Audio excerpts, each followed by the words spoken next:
Reality है। मैं क्यों आज करीबन आज मैं घर से आया हूँ, कम से कम 1 साल हुआ है, लेकिन उससे पहले मैं 10 साल में अनाथ आश्रम में था। मतलब किस तरीके से मैं क्यों था, क्यों गया था, इसके बारे में सब कुछ पूरा बताने वाला हूँ। तो आप वीडियो में बने रहो, आप पूरा जानेंगे। और मेरे चैनल पे सबको स्वागत करता हूँ। और साथ साथ मैं आज कोई ब्लॉग नहीं लेके आया हूँ, आज मैं लेके आया हूँ मेरा जो मतलब मैं अनाथ आश्रम में कम से कम 10 साल था अनाथ आश्रम में। अभी आया हूँ घर में 1 साल 1.5 साल हो रहा है। तो मैं अनाथ आश्रम में क्यों था, किस लिए गया था, किसके वजह से गया था, तो मैं आज सारे इस वीडियो में बताने वाला हूँ। ठीक है, तो वीडियो को स्किप मत करिए, आप पूरा वीडियो को देखिए और आप समझ में आ जाएगा आपको मैं क्या बोलना चाह रहा हूँ, मैं क्यों गया हूँ और किस तरीके से मतलब वहाँ पर रहता था, क्या हुआ, मतलब बहुत सारे ऐसा कुछ मतलब जो रियलिटी है मैं आपको मेरे बारे में। जब मेरा एक्सीडेंट हुआ था दोस्त, करीबन 2011-12 के बीच में हुआ था मेरा एक्सीडेंट।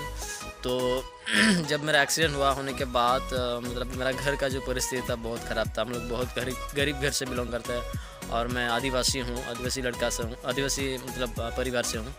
तो मेरा घर का अवस्था बहुत ख़राब था। इसके वजह से मैं मतलब मेरे घर में जो भी था मतलब पैसा वैसा कुछ मतलब ज़मीन वमीन था, सब मेरे मम्मी ने पापा ने गिरवी रख के मेरे को हॉस्पिटल में इलाज करने के लिए लेके गया था। तो फिर जस्ट हम लोग का इतना जानकारी नहीं था कि हम लोग का मतलब इलाज करवा सके।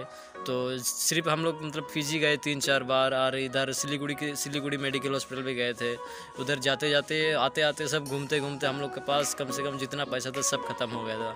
उसके बाद हम लोग के पास कोई पैसा नहीं था, तो हम लोग का इलाज कैसे करवाएं।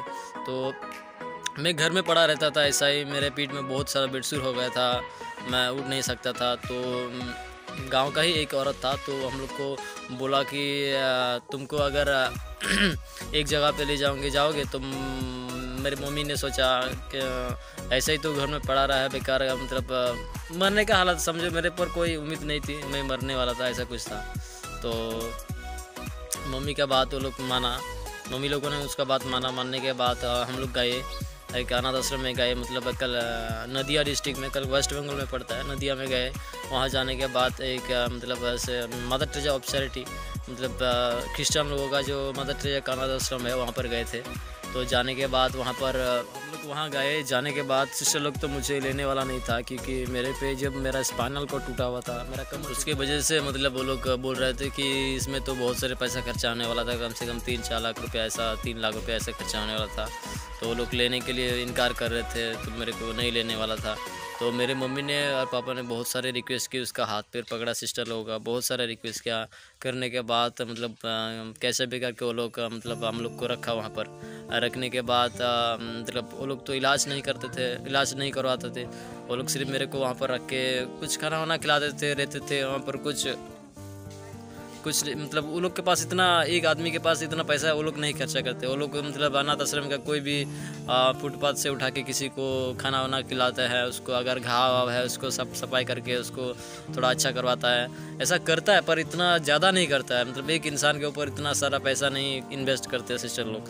तो सिस्टर लोग को मेरे मम्मी पापा का इतना रिक्वेस्ट करने की, जब रिक्वेस्ट कर रहे हैं तो वो लोग सोचा कि तो कोशिश करते हैं, शायद वो लोग सोचने के बाद एक फॉरेनर लेडी को बुलाया था, एक मतलब विदेशी न्यूजीलैंड का एक आंटी था। तो उसने मेरे को पैसा, मतलब मेरा यही काम था, मतलब काम बोले तो अपना सेवा करता था अपने कंट्री से आके। कुछ मतलब हम इंडियन का जो भी मतलब ख़राब परिस्थिति है घर का, वो लोग को सेवा करता था। उससे मुलाकात करवाया हम लोगों को, सिस्टर लोगं ने हमको मुलाकात करवाया। करने के बाद तो जो आंटी था वो मतलब कुछ हेल्प किया। करने के बाद मेरा ऑपरेशन होने के बाद तो मेरा तो बहुत घर का परिस्थिति ख़राब था। मैं बहुत गांव से बिलोंग करता हूँ, तो बाथरूम का प्रॉब्लम होता है घर में, बहुत सारे चीज़ का प्रॉब्लम होता है यहाँ पर। तो इसी की वजह से मैं सोचा था वहाँ पर ही रह जाऊँगा, अनाथ आश्रम में रह जाऊँगा, ज़िंदगी भर बिताऊँगा।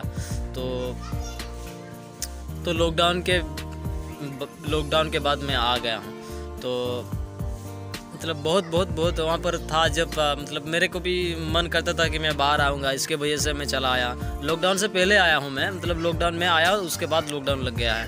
तो मेरे को भी वहाँ पर रह के मतलब अच्छा नहीं लगता था, क्योंकि मैं सोचता था कि अगर बाहर में जाऊँगा, कुछ भी करना पड़े मैं करूँगा, चाहे भीख मांग के खाना पड़े मैं खाऊँगा, पर यहाँ पर बैठ के खा के मेरे को अच्छा नहीं लगता था। इसलिए मैंने सोचा कि चलो मैं घर जाता हूँ। तो घर जब आया, घर का परिस्थिति बहुत ख़राब है, तो मैंने सोचा एक छोटा सा शॉप बनाना पड़ेगा मेरे को।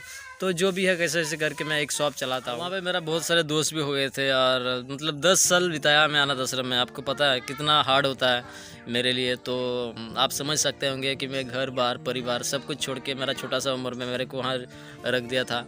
रखने के बाद मतलब सिर्फ मतलब एक ही जगह में नहीं था, मैं बहुत सारे जगह था। कलकत्ता में था, पार्क सर्कस 4 नंबर ब्रिज के नीचे, वहाँ पर सिस्टर लोग का आश्रम था। वहाँ पर कोशिश भी की थी सुसाइड करने के लिए।